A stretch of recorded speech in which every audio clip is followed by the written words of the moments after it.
요즘은 상당히 족저근막염을 갖고 있는 사람들이 많이 있어요. 발가락만 좋아졌다고 안 풀리는 경우가 대부분이에요. 그래서 여기를 풀어줘야 충분한 혈액 공급이 되면서 염증이 사라지는 이런 원리죠. 이거 병원에 오지 마세요, 제발. 이제는 족저근막염 치료할 수 있다. 예, 안녕하세요. 오늘 또 전 국가대표 트레이너였던 이희성님과 함께하는 시간을 좀 가질 건데요. 오늘부터는 뭘 제가 여러분들한테 가르쳐 드릴 거냐면 서로 집에서 할 수 있는 거예요. 다 자연치유법 중에서는 가장 강력한 방법이에요. 모셀관 도수법이라는 이야기를 했었는데 이걸 제가 가르쳐 드릴 거예요. 여러분들 그냥 따라 하시면 병이 좋아지는 것을 바로 체험하실 수 있을 거예요. 그렇게 제가 간단하게 가르쳐 드릴 테니까 발바닥에서 일어나는 질환부터 하나씩 이야기를 할 건데, 오늘은 발바닥에서 일어나는 질환에 대해서 제일 빠르게 회복하는 방법, 자연치유 방법을 한번 같이 배워보는 시간을 가질 거예요. 운동선수들도 많고 많이 걷는 사람들한테도 많고 요즘은 상당히 족저근막염을 갖고 있는 사람들이 많이 있어요. 밸런스 균형이 무너졌기 때문에 나타나는 질환 중에 가장 대표적인 것이 족저근막염이에요. 특히 이 족저근막염은 족저근막염으로 끝나는 게 아니라 그 위에 있는 여러 가지 질환들을 초래하는 시작이다라고 우리가 자연의학적으로 볼 수 있어요. 그래서 이걸 해결하시면 족저근막염은 당연히 해결되고 이 위에 있는 질환까지 해결되는 것을 보여드리도록 하겠습니다.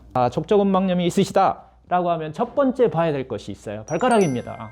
발바닥이 아니에요. 발바닥은 발가락이 고장났기 때문에 발바닥에 근막에 염증이 생긴 거예요. 즉 발가락의 모양과 힘을 한번 체크해 보시면 돼요. 한번 볼까요? 발바닥을 이렇게 제낀 다음에 발목을 뒤로 제낀 다음에 발가락을 앙 하듯이, 이렇게 어린아이가 앙 하듯이, 그래서 엄지발가락을 이렇게 눌러보시면 돼요. 그리고 나머지 발가락도 이렇게 전체적으로 한번 눌러봅니다. 자, 지금 엄지발가락이 어느 정도 힘은 받치고 있지만 살짝 왼쪽이 헐렁거리고 있어요. 그리고 그 다음에는 이제 두 번째예요. 힘의 보양을 볼 때는 피세요. 발 피시고 이렇게 뒤로 제끼세요. 뒤로 제껴서 이렇게 한번 이렇게 당겨 보세요. 그러면 어느 발가락에 힘이 전혀 못 쓰는 곳이 있어요. 족저근막염을 갖고 있는 분은 하나 엄지발가락, 두 번째 발가락, 세 번째 발가락은 독립적으로 하나 보시고 네 번째, 다섯 번째 발가락을 같이 이렇게 한번 보시면 엄지발가락하고 두 번째 발가락이 약해지면 이 힘을 안 써요. 안 쓰고 있다는 거예요. 안 쓰고 있다는 얘기는 이쪽에 있는 발바닥을 쓰고 있다는 얘기예요. 엄지발가락 쪽에 족저근막염이 일어나면 엄지발가락과 두 번째 발가락이 고장난 거고, 새끼 쪽에 족저근막염이 일어났다라고 하면은 네 번째와 다섯째 발가락, 가운데에 일어났다라고 하면은 전체 발가락을 다 보는데 특히 가운데 발가락, 이렇게 세 방향으로 한번 보시면 왜 고장난지를 알아야만 그 다음에 치유는 쉬워지죠. 그래서 일단 이 발가락의 모양과 발가락의 힘을 체크해서 어느 발가락이 고장난지를 알면은 족저근막염 치유하는 것은 너무 쉬워지는 거죠. 원인을 알았으니까. 다시 한번 정리하지만 발가락에 힘이 없어지면은 걸을 때 발가락을 안 쓰고 서 있을 때 발가락을 안 쓰고 발바닥으로 쓴다. 과하게 사용했기 때문에 족저근막염이 오는 거다. 즉 혈액순환의 장애 질환이다라고 보셔야 돼요. 오랫동안 썼더니 압박으로 인해서 그곳에 혈액이 충분히 공급 안 되고 혈액을 달라라고 하는 표시로 통증으로 막 나타나는 거예요. 족저근막염의 원리가 그거예요. 자, 그래서 발가락에 힘을 길러주면 됩니다. 어떻게? 지압과 마사지로. 자, 엄지발가락에 힘이 없어요. 그래서 족저근막염이 엄지발가락 쪽에 족저근막염이 왔어요. 그러면 엄지발가락 쪽을 집중적으로 치료하셔야 됩니다. 모셀관 도수는 무조건 지압과 마사지를 통해서 네 방향 모두를, 위, 밑에, 좌우 방향을 전부 지압과 마사지를 해주면 자기가 스스로 알아서 살아난다. 잠자고 있는 모셀관을 깨워주는 거다라고만 보시면 돼요. 이게 너무 쉽지 않나요? 자연의학은 원리를 알면 아주 쉬워진다. 원리를 모르면 죽을 때까지 왜 그런지도 모르고 진통제밖에 쓸 게 없다 라고 보는 거죠. 자, 이렇게 네 방향으로 전체적으로 하게 되면 발가락의 힘이 세지게 되죠. 발가락의 힘을 세게 하는 방법은 지압과 마사지 방법인데, 발톱 위에 여기를 눌러준다라고 하는 거예요. 지압한다. 그리고 나머지는 마사지를 해준다. 네 방향으로. 그렇죠. 이렇게 엄지까지 이렇게 해주죠. 이거 꼭 치료사만 하라는 법 있나요?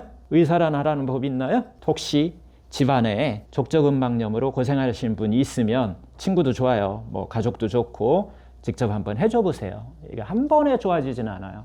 제 경험으로는 5번 정도 해야 돼요. 5번이라고 하면은 일주일에 한 번이니까 5번인가 한 달 사이, 2달 사이에 회복하는 것을 원리가 균형이 무너져서 발가락을 많이 사용하기 때문에 온 거기 때문에 다시 발가락이 살아나면 원리가 발가락을 쓰고 이 발바닥을 들쓰게 돼 있어요. 그러면 스스로 회복되기 시작한다. 그리고 2가지인데 완충작용과 혈액 공급작용, 펌프작용이거든요. 이 펌프작용이 정상을 일어나면서 발바닥으로 주는 혈류량이 충분해집니다. 그래서 염증은 스스로 치유되는 거예요. 원리가. 시간은 제가 오늘 빨리 하지만은 실제적으로 엄지발가락을 5분 이상 해야 돼요. 이제 발가락 다 했어요. 5개 다 했어요. 그 다음에 엄지발가락에서 첫 번째 마디, 두 번째 마디, 세 번째 마디예요. 이것을 우리가 중족골이라고 그러는데 중족골의 첫 번째 관절이죠. 26개의 뼈로 구성되어 있는데 그 중에서 첫 번째, 이 중족골 첫 번째 중족골이죠. 여기를 지압하는 게 상당히 중요합니다. 이게 포인트예요. 이게 풀리지 않으면 족저근막염이 또 발가락만 좋아졌다고 안 풀리는 경우가 대부분이에요. 그래서 여기를 풀어줘야 발바닥으로 가는 혈류량이 정상으로 되돌아오면서 충분한 혈액 공급이 되면서 염증이 사라지는 이런 원리죠. 이 주변은 이미 굳어 있기 때문에 족저근막염을 갖고 계신 분 여기 다 굳어 있어요. 이쪽으로는 혈관이 다 막혀 있다는 거예요. 그래서 이 혈관을 마찬가지 마사지로 풀어주셔야 됩니다. 어렵게 생각하실 필요 없어요. 그냥 마사지라고 생각하시면 돼요. 아이 뭐 이게 무슨 의료야 마사지가 아닙니다. 제대로만 하면은 모든 병을 다 치유할 수 있는 그런 힘을 갖고 있어요. 지압과 마사지가 제대로만 포인트 잡으시면은 침보다도 효과가 더 좋은 경우가 제 경험으로는 대부분입니다. 물리치료보다도 훨씬 좋은, 진통제보다 훨씬 좋은 혈액 공급을 시켜줄 수 있는 이게 바로 지압과 마사지 이 효과예요. 여기까지 한 다음에는 이게 균형이 무너져서 문제가 온 거기 때문에 다시 반대 발 쪽에 여기 툭 튀어나온 데 있어요. 여기도 중족골 첫 번째 마디. 여기는 쉽게 볼 수 있어요. 툭 튀어나왔어요. 이 부위를 마사지합니다. 그리고 족저근막염 발바닥이 아프지만은 발등을 이렇게 지압 마사지 해주셔야 돼요. 그래야 이 안에 있는 26개 뼈가 균형을 찾아가고 원활해집니다. 그러면서 혈액이 충분히 공급되는 거예요. 이렇게까지 하면은 여기까지 밸런스가 맞은 균형이 맞은 거예요. 그 다음에 제일 중요한 게 또 하나 포인트가 있어요. 그래서 하나 포인트, 2개 포인트, 그 다음에 세 번째 포인트는 이곳입니다. 여기서부터 여기까지, 즉 내과에서부터 발 뒤꿈치까지, 내과, 뒤꿈치 줄 하나 그어보세요. 하나, 둘. 내과에서 3분의 1 지점. 요 지점에 신경이 지나갑니다. 요만한 골펜보다는 조금 작은데 요만한 신경 이렇게 흘러 지나가요. 요 신경을 자극하는 겁니다. 살짝 이렇게 자극해줘요. 즉 잠자고 있는 신경을 깨워주는 거예요. 찌릿찌릿. 엄지발가락으로 싹 살아나죠. 발가락 쪽으로 살아나요. 찌릿찌릿해져요.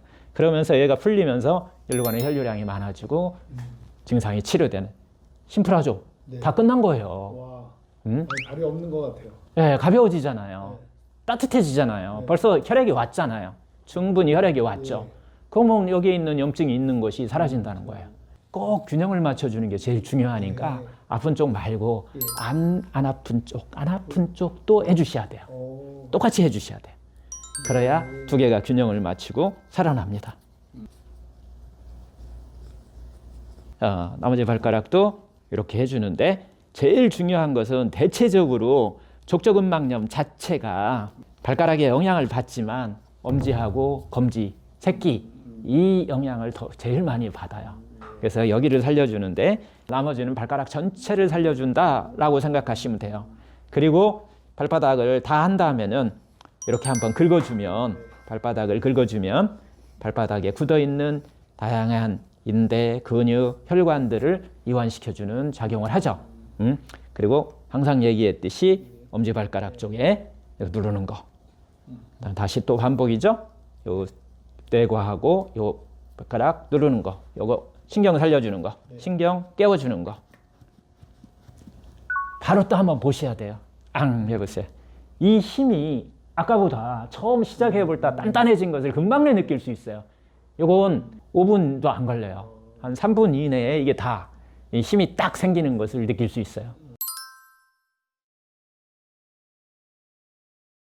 이게 반복되다 보면은 이제는 걸으면 과거에는 아팠는데 이번에는 아픈 게 아니라 치유된다라고 하는 거예요. 걷는 것이 기본이지만은 이렇게 하고 걸으셔야 돼. 제가 여러분들한테 조금 더 쉽게 알기 위해서 이 발가락을 이렇게 갖고 왔어요. 이렇게. 그래서 이 발가락을 먼저 살려주고 엄지 쪽에 있는 이 첫 번째 마디, 요 마디예요. 요거. 여기를 딱 자극을 해줘야 돼. 이게 굳어 있어요. 족저근막염 갖고 있는 사람의 공통점입니다. 이게 다 굳어 있어요.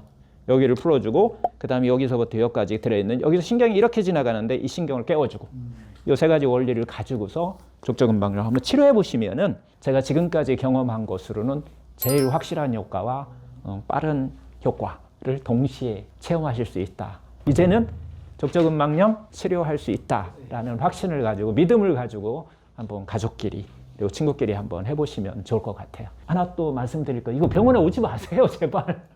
그저께도 자꾸 우리 병원에 오셔가지고서 이걸 어떻게 해달라고 그러는데 제가 가르쳐 드리는 것은 병원 안에서 막 이렇게 뭔가를 해서 치료하는 게 아니라 자기 스스로 또 자기와 자기 가족들 이런 사람들이 서로 도와가면서 치료하는 것을 가르쳐 드리는 일을 하는 거지, 제가 직접 막 치료하는 것은 30년 했으면 됐지 뭘 또 더 해요. 제가 할 수가 없어 이제는.